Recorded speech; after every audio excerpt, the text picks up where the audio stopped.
ఇట్లా విజాలు అంతమందికి చూపించండి సార్. చూపించి పైసలు తీసుకున్నాడు సార్. కొంతమంది 60,000 70,000 కట్టారు సార్. కొంతమంది ఏమో 30,000 40,000 కట్టారు సార్.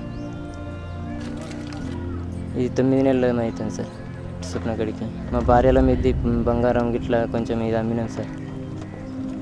తర్వాత పని చేస్తలేదు. అంతకుముందు పని చేసింది ఈ వారంలో తోలిస్తాం, మళ్ళీ ఒక 10 రోజులు అవుతుంది. దీని గురించి ఇట్లా ప్రాబ్లం ఉన్నది, ఇట్లా ఎన్నోసార్లు ఇట్లా చేసిండు సార్. 9 నెలల నుంచి ఇదే అన్నాడు సార్. అతడు ఏమంటారు సార్, మాకు తెలియదు అతడు అని వాళ్ళు అంటారు సార్. కరీంనగర్ డిస్టిక్ నుంచి ఇక్కడికి ఆలూరుకు అని వచ్చినాం సార్. బంగారం కూడా తీసుకొచ్చి అక్కడ పెట్టి పైసలు తీసుకుని వస్తే కూడా అన్నీ తీసుకున్నాడు, మళ్ళీ పంపిస్తలేడు. పంపించకపోతే ఏంటి అని అడిగితే ఇంకో నెలలాగు ఇంకో 2 నెలలాగు అని అంటున్నాడు. ఇప్పుడేమో దాని గురించి బాధపడుతుంటే ఈయననేమో మందు తాగిండు. మందు తాగితే దానికి 6-7 ఖర్చు.